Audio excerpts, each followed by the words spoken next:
Comienza la noche bajo la dirección de Claudia Gurisati.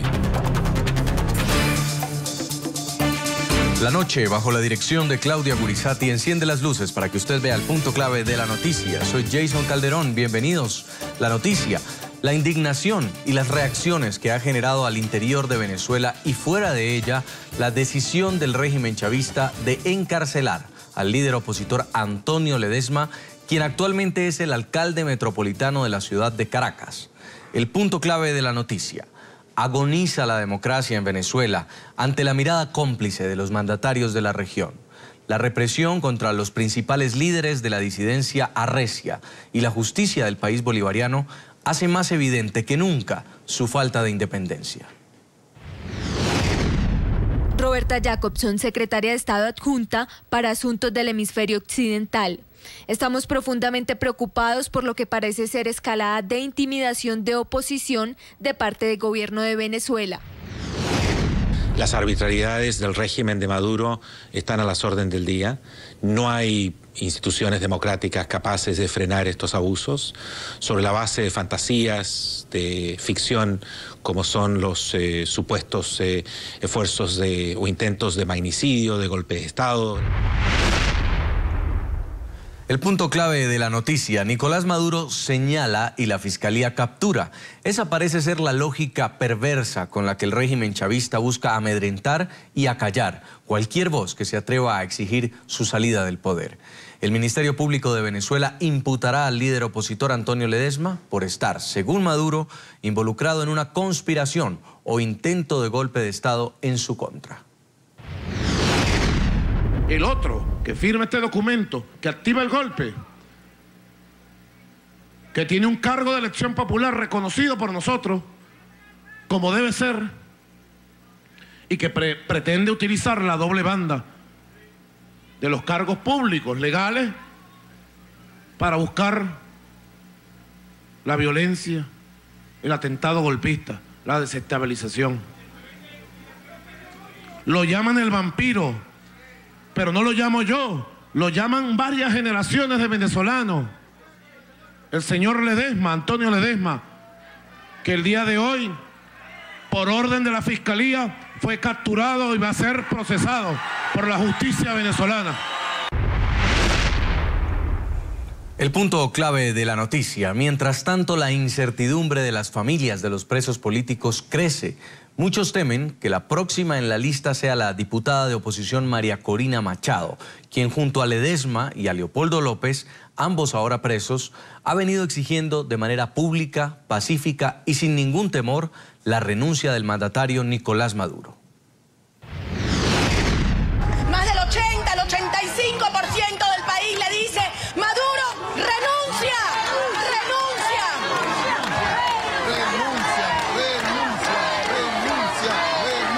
Por el bien de Venezuela, por la reconciliación nacional, para poder facilitar una transición a la democracia en paz. El punto clave de la noticia, en medio de la fuerte tensión que sufre Venezuela y la amenaza que enfrenta la oposición, el programa La Noche de NTN 24, el canal de las Américas, publica hoy en exclusiva una reveladora entrevista con Leopoldo López. Pese a la férrea vigilancia con la que convive el líder opositor, logramos hacerle llegar un cuestionario a una celda de castigo donde se encuentra actualmente. Las preguntas fueron respondidas a puño y letra el pasado miércoles. En sus palabras, relata el trato inhumano y los vejámenes que ha sufrido en la cárcel durante el último año. Leopoldo López también describe en primicia la forma como el pasado 12 de febrero fue allanada violentamente su celda. ¿Cuál es el tratamiento que usted ha recibido en su condición de preso político al interior de esta prisión? Como presos políticos hemos recibido un trato discriminatorio. Pasé los primeros 6 meses en aislamiento, encerrado en mi celda. Cuando recibía visita, entraban en mi celda y la cerraban con candado. Solo permitían 1 hora de patio en solitario a las 6 de la mañana. Desde que llegué, no nos han permitido el contacto con los otros presos del penal. Para las actividades como la misa, siempre estamos bajo la custodia cuerpo a cuerpo de un funcionario de inteligencia militar. Luego de 6 meses, permitieron el contacto limitado con los otros presos políticos y siempre bajo la custodia de los funcionarios de inteligencia.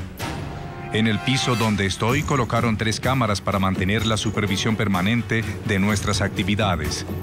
En un año que llevo preso, no me han permitido visita más allá de mi familia directa y abogados. Hemos tenido momentos de mucha tensión. En una oportunidad, el director de la cárcel ordenó que nos lanzaran excremento humano por la ventana, hecho que fue denunciado y nunca atendido por la fiscalía.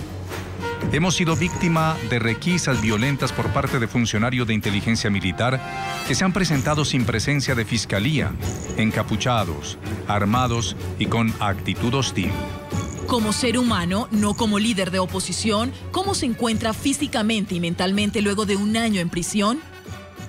A pesar de las dificultades, del aislamiento y de la violación permanente a nuestros derechos humanos, me he sentido bien. He conseguido fortaleza en la oración diaria, en la lectura permanente y en una rutina de ejercicios en mi celda. Además, me he propuesto desarrollar destrezas que antes no practicaba.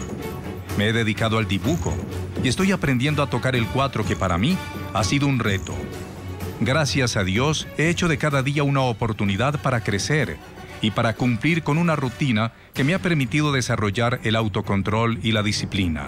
Desde que llegué, entendí que había una variable que no podía controlar: el tiempo, el momento de mi liberación. Es por eso que trato de no pensar en cuándo saldré libre, ya que amarrarse a una fecha, a un tiempo específico, puede ser fuente de frustración cuando no llega la libertad. Sé que un día tocarán mi celda y me dirán que salgo en libertad.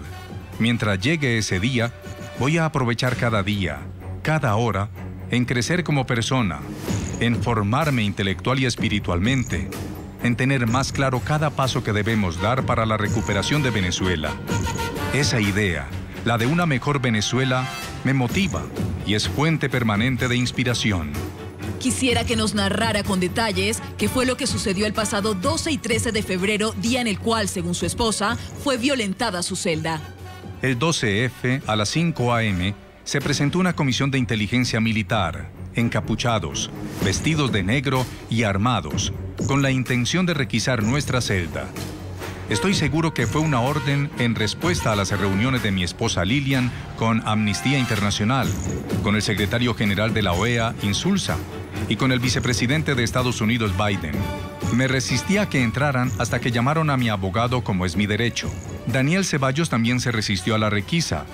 La razón por la que nos resistimos es por la violencia y el robo de nuestras pertenencias, en particular de mis escritos durante las requisas anteriores. Ante nuestra decisión de impedir la entrada a la celda que había logrado bloquear, el director del penal, Homero Miranda, subió con mandarria y un esmeril e intentó romper los barrotes. No pudo y desistieron de la intención de entrar en la mañana. El día pasó en una tensa calma. Por la solicitud de mis abogados, vino un representante de la Defensoría y les dije que estaba seguro que entrarían en la noche, que les pedía estuviesen presentes ante esa posibilidad. Efectivamente llegaron de nuevo a las 7 p.m., una comisión con más hombres, igual vestidos de negro, en principio con capuchas y con actitud muy hostil. Intentaron entrar y me negué. Ante mi negativa, estaban preparados para tumbar la reja, y para eso subieron un soplete, mandarria y esmeril. Con el soplete debilitaron la reja hasta tumbar la resistencia y entraron. Fueron momentos de tensión. Mi celda en un momento estaba alumbrada por la llama del soplete y los ruidos de la mandarria. Cuando lograron entrar, iniciaron la requisa. No me resistí. Pregunté por la Defensoría y no estaba. Por mi abogado y tampoco le permitieron la entrada. La requisa duró 7 horas, hasta las 2 a.m. Revisaron cada libro, leyeron cada hoja de mis escritos. Levantaron el piso, abrieron huecos en las paredes, sacaron mi comida, voltearon todas mis pertenencias. Al final, no me informaron qué se llevaron, pero pude ver que se llevaron mis escritos, cartas y otras pertenencias. Al terminar la requisa, me trasladaron a una celda de castigo de 2 metros por 2 metros. Me han mantenido en total aislamiento y pusieron a un custodio en la puerta de la celda para evitar que nadie se acerque. ¿Qué es lo que más lo afecta de estar en prisión? Lo que más afecta de estar preso es no poder compartir con mi esposa y mis hijos todos los días. Mi hijo menor Leopoldo tenía 1 año cuando entré en prisión. Aprendió a caminar en Ramo Verde y ya está hablando sus primeras frases. Manuela, que tenía 4 años, está más consciente de mi situación. Siempre me pregunta cuándo voy a salir. Y lo que más me motiva es que me habla de las cosas que quiere hacer conmigo cuando salga. Ir a la playa, subir el Ávila y que la enseñe a montar a caballo. Gracias a Dios, tengo una esposa maravillosa que se ha crecido en esta adversidad, no solo como mi voz ante los venezolanos y el mundo, sino también como madre. Lilian ha mantenido el ánimo de mis hijos y se ha mantenido fuerte en estos meses, ya convertidos en años. Los días de visita son maravillosos. Estar con mi esposa y mis hijos me fortalece. Cuando vienen jugamos, pintamos, hacemos tareas y leemos cuentos. Manuela es muy curiosa y le gusta que le cuente sobre los animales, sobre los planetas, sobre los insectos y también sobre la vida del niño Jesús. Cada vez que viene, le tengo algo preparado para que podamos aprender juntos. Lilian me cuenta que Manuela se llena de entusiasmo cada vez que sabe que va a venir a Ramo Verde. En oportunidades tengo la posibilidad de llamar a mi casa por el teléfono público. No me permiten llamadas de contenido político. De hecho, en una oportunidad fui castigado por 15 días de aislamiento por haber conversado con algunos de mis compañeros de Voluntad Popular. En este momento tengo las visitas suspendidas, al igual que las llamadas a mi casa. En Miami, Florida, saludamos a esta hora a Justin Thomas, es el portavoz del Departamento de Estado de los Estados Unidos. Señor Thomas, bienvenido al programa La Noche. Muchísimas gracias y gracias por esta oportunidad de comunicar directamente con su público. Señor Thomas, escuchaba usted con nosotros esta primera parte de la entrevista exclusiva que desde una celda de castigo completamente aislado entrega Leopoldo López a NTN 24. Y en este relato muy humano se evidencia una violación a sus derechos humanos. Cuenta cómo hombres encapuchados llegan y prácticamente armados destruyen la celda en la cual él se encuentra, los barrotes de la celda, y se lo llevan a otra celda de castigo.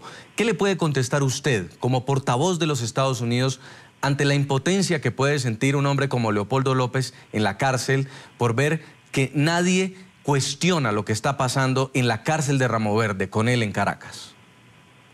Jason, yo quiero retirar aquí con usted la profunda preocupación del gobierno de los Estados Unidos por la detención no justificada de todas las personas que han sido encarcelados bajo el régimen de esta manera, y también llamamos al gobierno de Venezuela a respetar sus responsabilidades democráticas, de respetar los derechos de su pueblo, la libertad de asociación, la libertad de asamblea pacífica y la libertad de la expresión. Más de 36 organizaciones alrededor del mundo, organizaciones de derechos humanos, la Organización de Estados Americanos, entre otras, ha llamado por la liberación de Leopoldo López. Nosotros también llamamos por la liberación del señor López. Creemos que este tipo de detención por parte del gobierno venezolano no está justificada y queremos ver el fin de ese tipo de detenciones. Señor Thomas, este hecho ocurre, y lo revela también Leopoldo López en la carta, como una represalia a la reunión que sostuvo su esposa Lilian Tintori en Washington con el vicepresidente de los Estados Unidos, Joe Biden. ¿Qué temor puede tener el régimen de Nicolás Maduro de que un gobierno como el suyo, como el gobierno de la Unión Americana, reciba a un disidente, a una persona que critica o que hace oposición política en Venezuela? Mire, yo no puedo hablar por el gobierno de Venezuela y decir por qué han tratado Leopoldo López de esta manera. Yo sé que las acusaciones que Venezuela ha hecho contra los Estados Unidos de que estamos interfiriendo en los asuntos internos de ese país son falsas, son totalmente sin fundamento, y que nosotros vamos a escuchar a todos los sectores de la sociedad venezolana. Y de hecho, el gobierno de Venezuela tiene esa misma responsabilidad de entrar en un diálogo democrático con todos los sectores de su comunidad, de su sociedad. No es a través de acusaciones contra Estados Unidos o contra otros gobiernos, contra otras instituciones, que van a resolver los verdaderos problemas políticos, económicos de Venezuela. Es a través de un diálogo democrático que podrían tener con todos los sectores de la sociedad. Señor Thomas, justamente sobre esto que usted está contando es lo que Nicolás Maduro, una vez más, en un discurso muy repetitivo, ayer pronunciaba desde Miraflores, diciendo que el gobierno de los Estados Unidos defiende a los golpistas de Venezuela de manera directa y que hay un plan Miami, Madrid, Bogotá para desestabilizar al gobierno venezolano. ¿Ustedes tienen alguna información? Nosotros lamentamos ese tipo de acusación porque es falsa e infundamentada. Yo quiero ser muy claro en eso. Esas acusaciones no hacen nada más que distraer de los verdaderos problemas económicos y políticos que el pueblo de Venezuela enfrenta. La única manera de resolver esos problemas no es a través de acusaciones falsas contra otros gobiernos, contra el gobierno de Estados Unidos, y sí a través de un diálogo. Ese debería ser el enfoque del gobierno venezolano.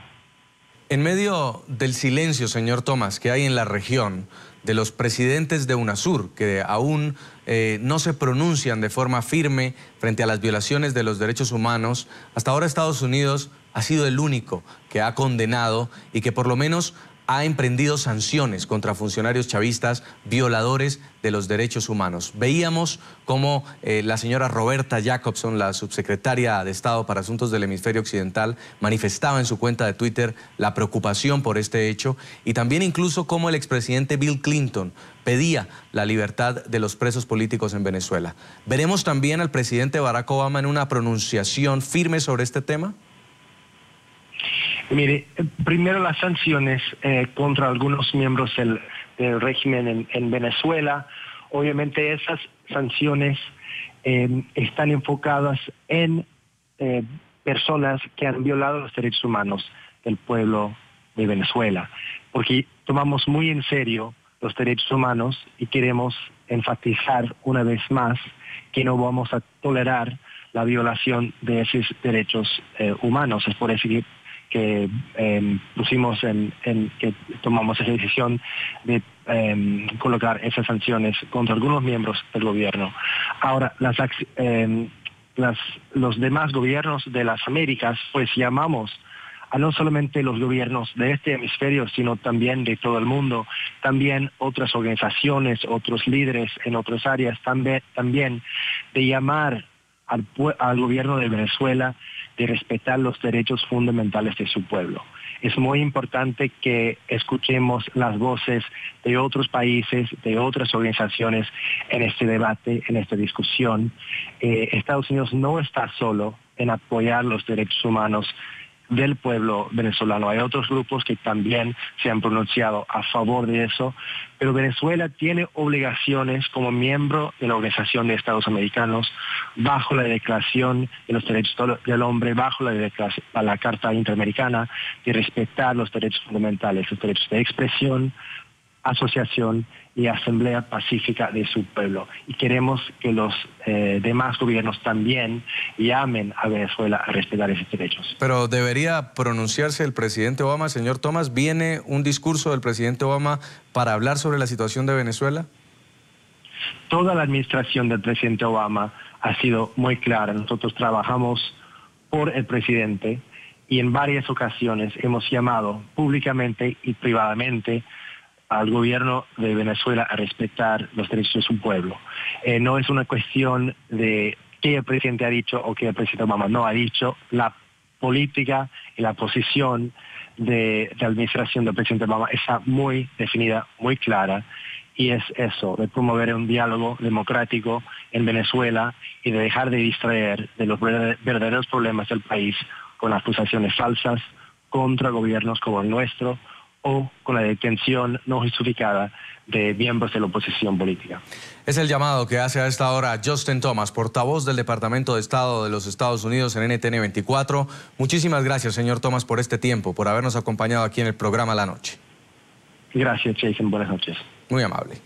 Vamos a escuchar ahora la segunda parte de la entrevista exclusiva que nos concedió Leopoldo López desde su insalubre, oscura e inhumana celda de castigo.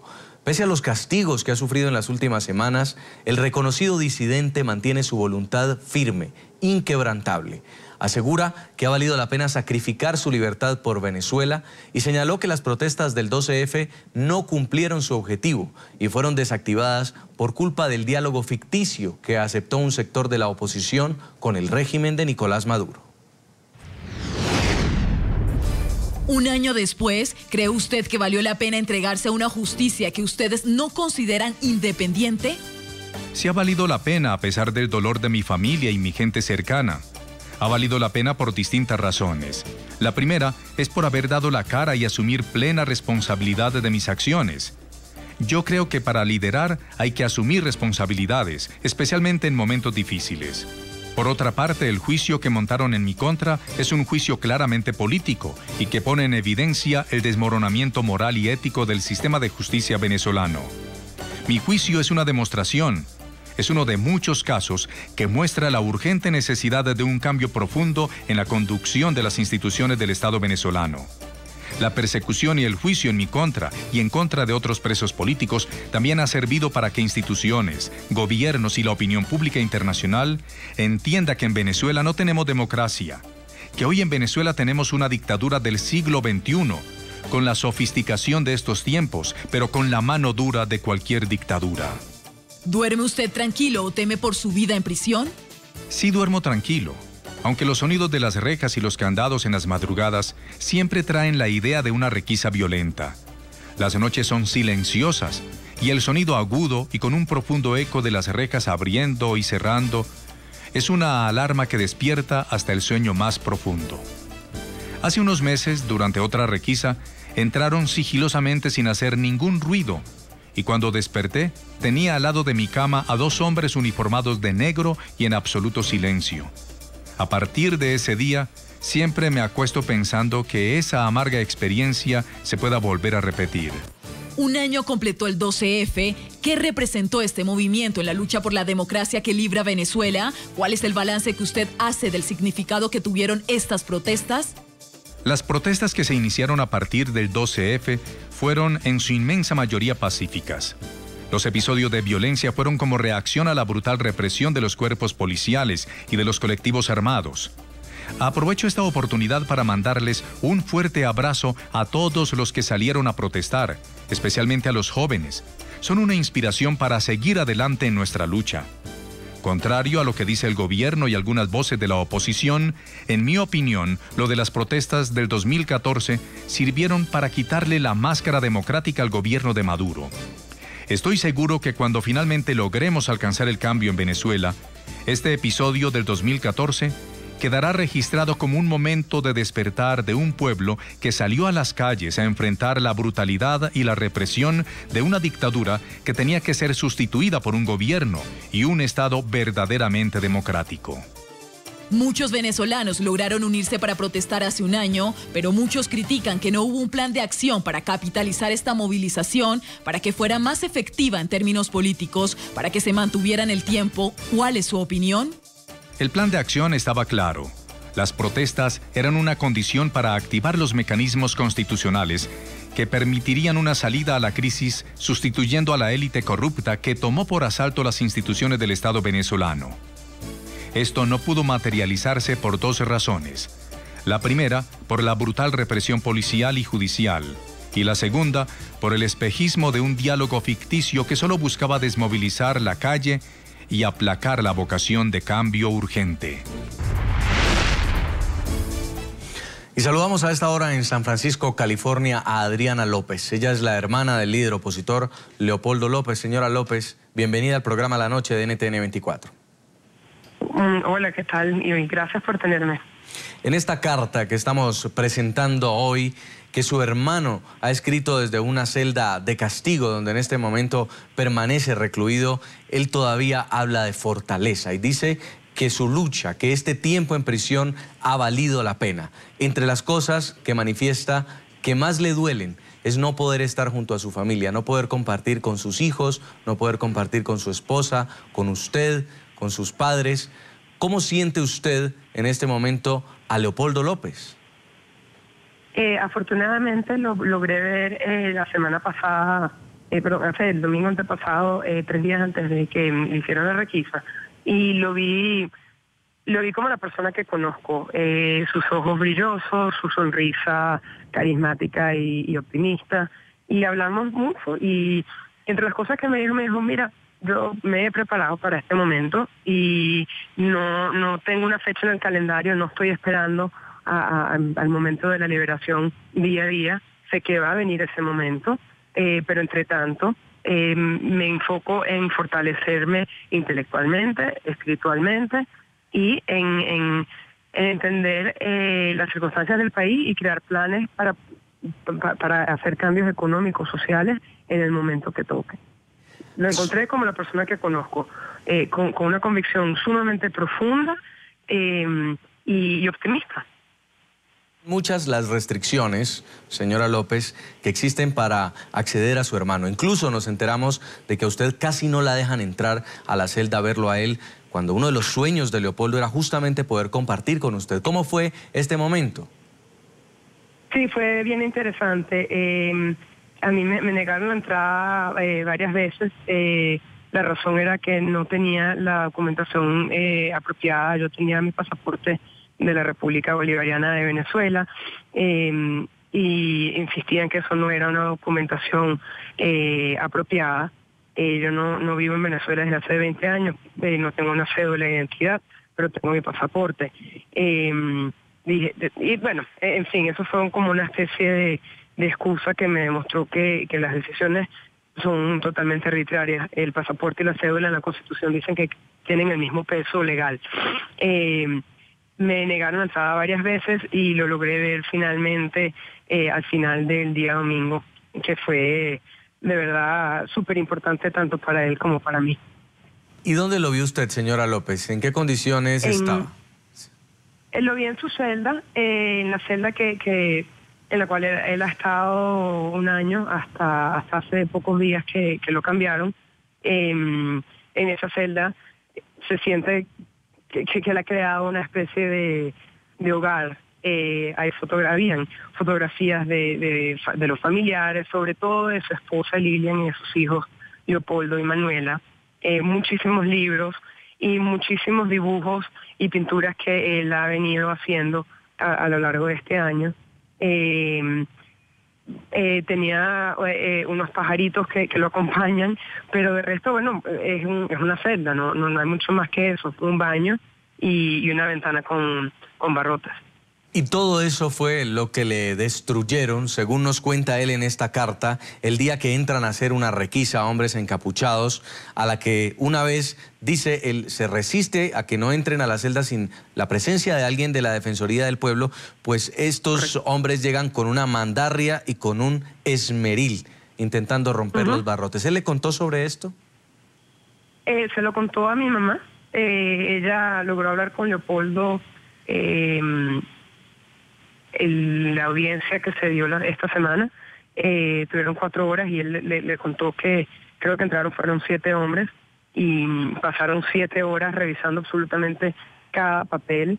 Le quitaron absolutamente todas sus notas, notas que son personales, por supuesto, notas que son profesionales, en el sentido que él se ha dedicado a pensar en planes económicos, en el ámbito petrolero, etcétera. Esas se las quitaron y por supuesto le destruyeron fotografías de su familia enfrente de él. Pero 7 horas en una celda bastante pequeña es un poco absurdo, ¿no? Usted está en los Estados Unidos, señora Adriana López, pero ¿qué mensaje le envía a todos los venezolanos que aún se encuentran en su país viendo con impotencia cómo no solo su hermano, sino también otros líderes de oposición, como el alcalde Antonio Ledesma, terminan presos sin una orden judicial y acusados por una justicia que, como el propio Leopoldo López lo dice en la carta que nos envía, es una justicia injusta? Bueno, yo me siento inspirada en el sentido de que existen personas como Leopoldo, como Ledesma, como María Corina Machado, como más de 60 presos políticos y muchos estudiantes, mucha gente joven que ha sido abusada, que está siendo en estos momentos siendo reprimida y sus derechos humanos están siendo abusados Todas esas personas están luchando porque creen que hay un cambio. Y si hay alguien que está dispuesto a sacrificar su vida, a separarse de sus hijos, de su esposa, por un sueño de una Venezuela mejor, entonces vale la pena apoyar ese sacrificio. Yo sí creo que en la unión está la fuerza y se van a unir más y más personas a apoyar a personas como Leopoldo, que simbólicamente están diciendo y representando lo que millones de venezolanos quieren, que es un cambio social, económico y paz. Queremos agradecerle mucho este contacto desde San Francisco, California. Adriana López es la hermana del líder opositor Leopoldo López, que cumple un año tras las rejas en Venezuela, acusado por el régimen de Nicolás Maduro de haber sido el responsable de los hechos violentos del 12 de febrero, cuando Leopoldo López llamó a la gente a las calles a protestar contra el gobierno. Mil gracias por esta entrevista, Adriana. Muchísimas gracias por el tiempo y el apoyo, de verdad que es invalorable. Gracias. En la última parte de la entrevista que logramos hacerle al líder de oposición Leopoldo López, el reconocido disidente pidió a los países vecinos de Venezuela que entiendan y apoyen la lucha que por la democracia se libra en Venezuela. López pide a los venezolanos que no pierdan la fe y que apoyen el Acuerdo Nacional para la Transición que junto a él plantearon la diputada María Corina Machado y el alcalde metropolitano de Caracas, Antonio Ledesma, que en las últimas horas entró a engrosar la lista de presos políticos del régimen chavista. Ustedes, en el llamado a los venezolanos a un acuerdo nacional para la transición, aseguran que el gobierno de Maduro ya entró en fase final. ¿Realmente ustedes creen que con la terquedad del régimen chavista estén dispuestos a dejar el poder? Un clamor que ha surgido durante los últimos meses era la necesidad de presentar una propuesta concreta de qué hacer ante la crisis.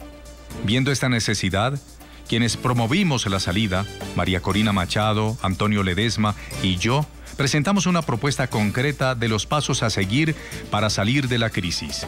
Presentamos un plan de acciones a tomar en los ámbitos institucionales, social y económico, todo enmarcado en la Constitución y bajo la profunda convicción que el cambio que merece Venezuela debe darse de la manera más democrática, legítima y amplia. El documento para una transición que presentamos es una propuesta hecha por demócratas para conquistar la democracia. Está muy lejos de ser una invitación a un golpe como lo ha querido presentar de manera irresponsable y cobarde Nicolás Maduro. Invito a todos los venezolanos que queremos un cambio a leer el documento y a sacar sus propias conclusiones. ¿Qué piensa usted de la actuación que ha tenido la comunidad internacional frente a casos como el suyo? Aprovecho esta oportunidad para agradecer a las organizaciones, gobiernos y personalidades que han solicitado nuestra liberación. Con respecto a la actuación de la comunidad internacional frente a la crisis venezolana, espero sobre todo de nuestros países vecinos que entiendan que nuestra lucha por un cambio democrático es legítima, constitucional y que es nuestro derecho y nuestro deber como demócratas luchar por la conquista de la democracia en Venezuela. ¿Qué mensaje le envía a todos los venezolanos al cumplirse el primer año del 12F? A todo el pueblo venezolano le mando mi agradecimiento por el apoyo que he recibido. Y les pido que no perdamos la fe y la perseverancia en la búsqueda de un cambio para Venezuela. Estoy convencido que el cambio que merecemos debe estar guiado por un principio rector, por una idea fuerza que nos una a todos en una misma aspiración. Que alcancemos una Venezuela en donde todos los derechos sean para todas las personas. Esta entrevista la escribí en mi celda de castigo durante la madrugada del 18 de febrero del 2015. Gracias por la oportunidad y espero pueda llegarle a los venezolanos. Fuerza y fe. Leopoldo López, preso político, preso de conciencia. Todos los derechos para todas las personas. Y así termina esta carta de 16 páginas en la que Leopoldo López responde una entrevista exclusiva al canal NTN 24 y el programa La Noche. Quiero saludar en Miami, Florida, a Pedro Mena, integrante de la Mesa de la Unidad Democrática de Miami. Es la coalición que hace oposición en Venezuela y además es amigo personal del preso político Antonio Ledesma y también de Leopoldo López. Bienvenido al programa La Noche.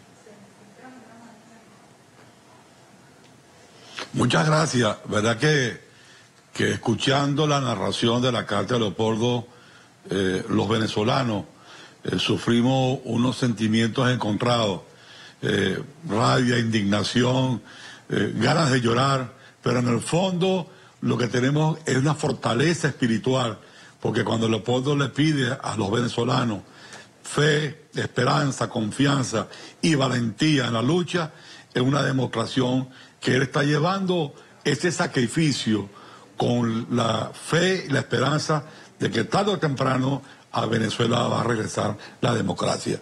Yo creo que esa carta revela ante el mundo el texto de la narración. Eso ocurre en un país democrático.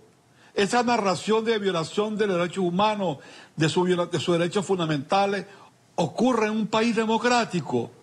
Pareciera más bien que estuviésemos escuchando una narración en una cárcel cubana, donde también se practican este tipo de violación de derechos humanos.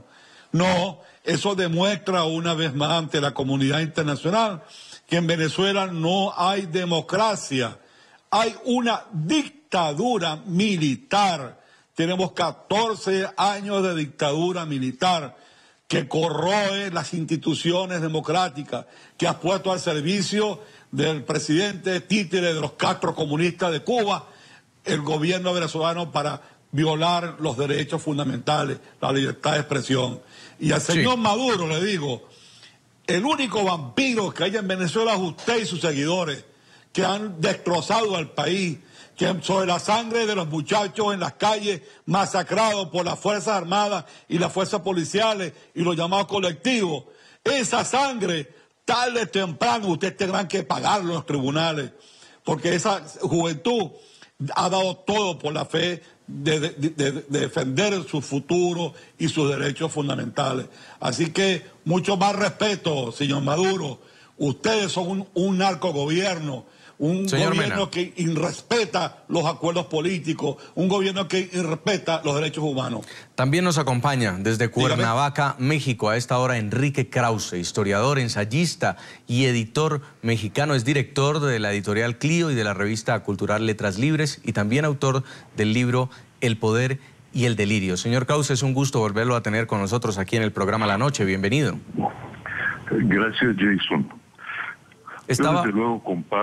Yo desde luego comparto la indignación que cualquier demócrata en el mundo, en particular en América Latina, debe sentir frente a los hechos de Venezuela, en particular frente al injusto, bárbaro encarcelamiento, confinamiento de Leopoldo López y los hechos que han ocurrido en Venezuela en los últimos tiempos y ya por muchos años. Pero quiero decir que a quienes yo quisiera dedicar esta breve intervención para reservar de escuchar sus preguntas, es a los venezolanos que dudan, a las venezolanas que dudan, que se preocupan y que tenían simpatías por el chavismo o que la siguen teniendo.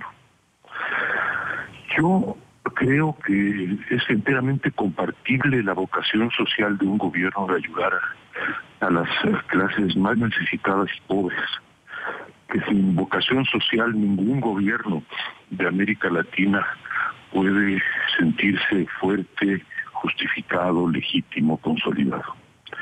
Pero para que un gobierno tenga vocación social, no se requiere, al contrario, es negativo, que se vuelva un gobierno que aplaste las libertades individuales, los derechos, que acumule el poder legislativo, judicial, fiscal, electoral, y que asesine a sus jóvenes en las calles, y que ahogue la protesta. Ningún gobierno, con el nombre de la vocación social y de la gente pobre, debe permitírsele que haga eso. Entonces, yo hago votos, siempre los he hecho, desde el libro que he escrito sobre Venezuela desde hace muchos años, porque las madres venezolanas, las madres de las familias pobres, humildes, piensen con claridad en el valor de la libertad, piensen con claridad también en la extrema penuria y necesidad que tiene un país tan rico como Venezuela y busquen la reconciliación de la familia venezolana. Y esa reconciliación pasa por la recuperación plena de la democracia, no por el odio que ha sido plantado por el gobierno desde hace muchos años en los hogares de Venezuela. Sí, quiero preguntarle al señor Pedro Mena por una de las respuestas que nos da Leopoldo López en esta entrevista exclusiva, y es sobre lo que pasó con las protestas que él convocó.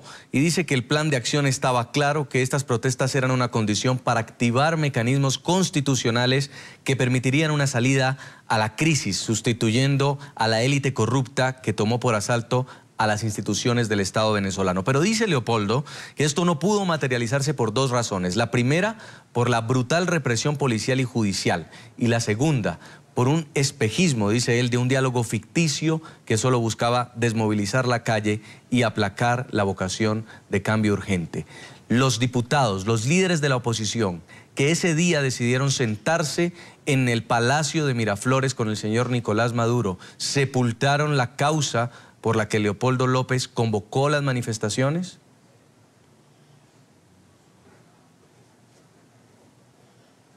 Bueno, mira, la política es así.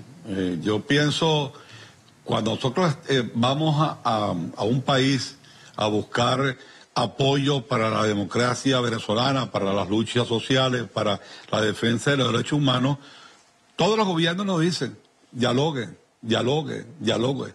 Nosotros veníamos de un San Benito en el pasado de ser conspiradores, supuestos conspiradores, ante la comunidad internacional.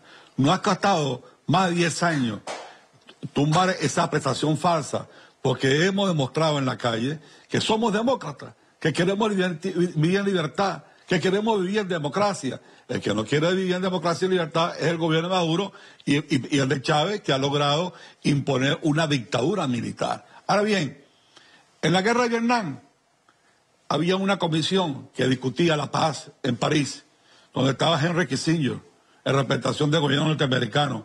Y mientras la guerra fratricida de Vietnam se desarrollaba, estaban negociando la paz.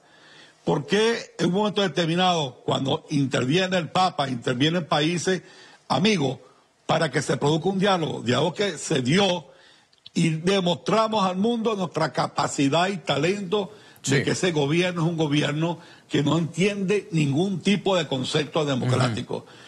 Ese diálogo fracasó porque el gobierno no aceptó en primer término la libertad de Leopoldo López, la libertad de los presos políticos, los estudiantes, y fracasó porque no hubo ninguna intención. Sin embargo, el país obtuvo una visión bastante concreta de lo que ese gobierno significa.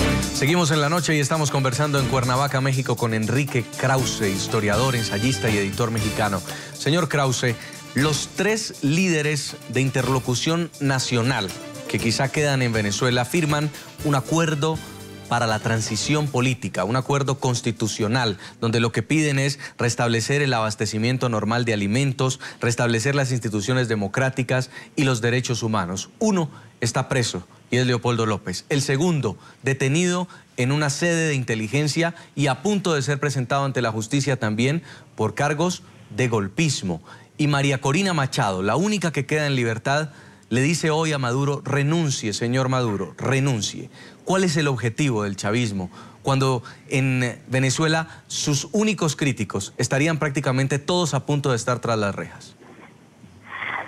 Bueno, yo creo que no es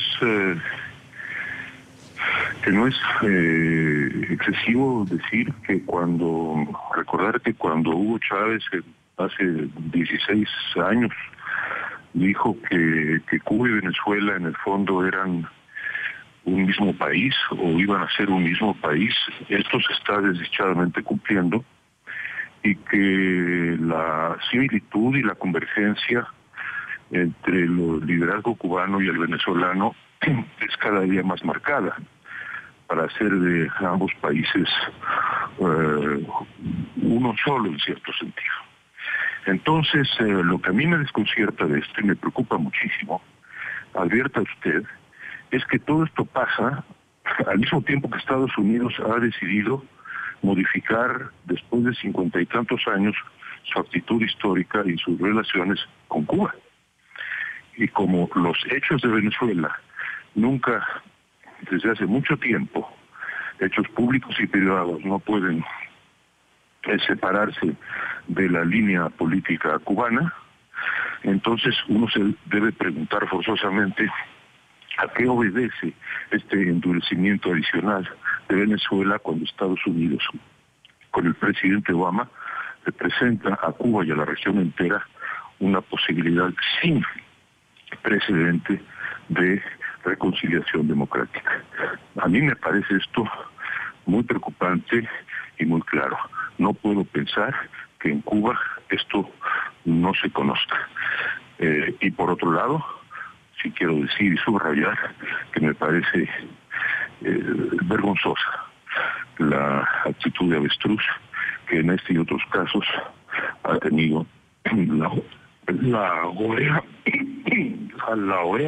la Organización de Estados Americanos. Queremos agradecerle mucho este contacto desde México, señor Enrique Krause, por haber estado con nosotros. Mil gracias. Encantado, Jason. Y termino con usted en Miami, señor Pedro Mena. Estaba escuchando al señor Krause hablar del tema de Cuba, pero Maduro justamente ayer en cadena nacional contaba que estuvo el martes en Cuba y que dijo, según él, se reunió con Fidel Castro y con Raúl Castro. Y este jueves ocurre la detención de su amigo, además, Antonio Ledezma. Cuando Venezuela está en un problema de desabastecimiento, hay capturas de empresarios, hay denuncias de tarras, de refugiados en territorio venezolano. ¿Qué es lo que pretende Nicolás Maduro? Bueno, terminar de destruir el país. Yo quisiera aprovechar estos últimos minutos para decirle a la comunidad internacional que la vida de Leopoldo, la vida de Antonio Ledezma y la vida de María Corina Machado, el culpable, si algo le ocurre, es Nicolás Maduro y Diosdado Cabello. Son los culpables de esta aberración jurídica. Nosotros llamamos a los venezolanos a cerrar fila en todo el mundo a protestar, es decir, en el cauce democrático, constitucional, unitario. En estos momentos María Corina está asediada y no que quiero estimular, pero está en peligro de ser detenida también. Así que el juego macabro de Maduro es sencillamente liquidar a la expresión democrática, crear un estado de tensión en Venezuela, suspender la garantía y proceder a inhabilitar los partidos políticos, detener sus dirigentes y cerrar definitivamente el capítulo de las elecciones, convertirse en una dictadura definitivamente. Así que es alerta, nosotros estamos en pie de guerra, pero en pie de guerra como demócratas. Estamos en pie de guerra contra esa dictadura militar dirigida por los Castro. Y le pedimos a la comunidad internacional que por favor apoyen a Leopoldo López, a María Corina Machado y a Antonio Ledezma. Mil gracias por este contacto desde Miami. Pedro Mena, integrante de la Mesa de la Unidad Democrática de Venezuela en Miami. Muy amable. Muchas gracias, muchas gracias.